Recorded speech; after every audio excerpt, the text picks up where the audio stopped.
예, 두 가지 정책 현안과 관련해 말씀드리겠습니다. 먼저 정부의 국민연금 개편안 발표 관련입니다. 지난 금요일 발표한 정부의 국민연금 개편안은 개혁이라는 말만 붙였을 뿐 실상은 국민들께 네 가지 안 중에서 하나를 택하라고 하는 폭탄 돌리기에 불과합니다. 국민 혼란만 가중시키고 세대 간 갈등만 조장하는 개혁 실종안이라고 할 수 있습니다. 첫째, 이번 개편안은 연금 고갈에 대한 국민 불안을 해소할 근본적인 개선 방안이 아닙니다. 어느 한을 택하든 연금 고갈 시기가 현재 예측되는 2057년과 동일하거나 기껏해야 5, 6년 늦춰지는 것에 불과해서 연금의 지속 가능성과는 거리가 멉니다. 특히 급속한 저출산 고령화로 인해 미래 세대의 부담이 급증하는 부분에 대한 대책은 눈 씻고 찾아봐도 없습니다. 지난 8월 국민연금 제도발전위원회가 1년여간의 논의 끝에 제시한 권고안에 따르면 소득 대체율은 그대로 두든 올리든 간에 보험료의 대폭적인 인상은 불가피하며 국민연금의 지속 가능성에 대해서는 보험료를 내는 기간을 늘리고 연금 수령 시기를 늦춰야 한다고 한 바 있습니다.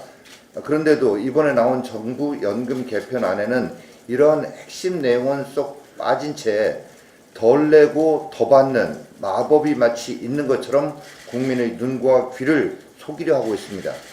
두 번째, 소득 대체율은 현 정부 임기 내에 바로 올리면서 보험료율은 2021년부터 5년마다 1%씩 인상하겠다라고 하는 것은 한마디로 생색은 문재인 정부가 내고 부담은 차기 정부에 떠넘기는 꼼수에 불과합니다. 또한 국민연금을 현행대로 유지하면서 기초연금을 40만 원으로 인상하는 안은 국민연금 개편안이 아니라 기초연금 인상안일 뿐입니다. 앞에서는 연금 보험료를 안 올린다면서 뒤에서 세금으로 더 걷겠다는 속임수이고 국민연금 가입 동기를 약화시킬 우려가 다분합니다. 셋째, 국민연금에 대한 국가 지급보장 명시는 연금의 고갈 시기를 늦추기 위한 연금 개편 동력을 떨어뜨릴 수밖에 없습니다. 국민들께서 국가 지급 보장을 원하는 것은 결국 국민연금의 지속 가능성에 대한 우려 때문인데 이에 대한 근본적인 해결책은 제시하지 않고 인기 영합에만 몰두하고 있습니다. 국가 재정은 결국 국민 세금이라는 사실을 명심해야 하며 국가 지급 보장을 명문화할 경우 국가 부채로 잡혀서 결국 국가 신용도가 하락할 수 있다는 지적에 경청해야 할 것입니다. 우리 자유한국당은 차기 정권과 다음 세대의 부담을 떠넘기는 국민연금 개혁 실종안을 결코 수용할 수 없습니다.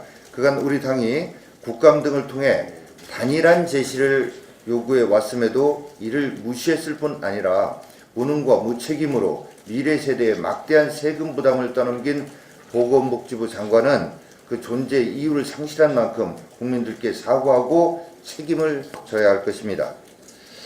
자, 다음은 탈원전 저지 범국민 서명운동 관련해서 말씀드리겠습니다.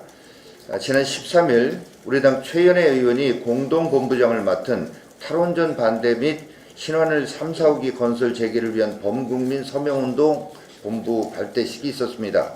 졸속 탈원전 정책 1년 만에 원전 산업은 고사되고 지역 경제는 붕괴되는 상황을 더 이상 두고 볼 수만은 없다는 국민들의 100만 서명 운동입니다.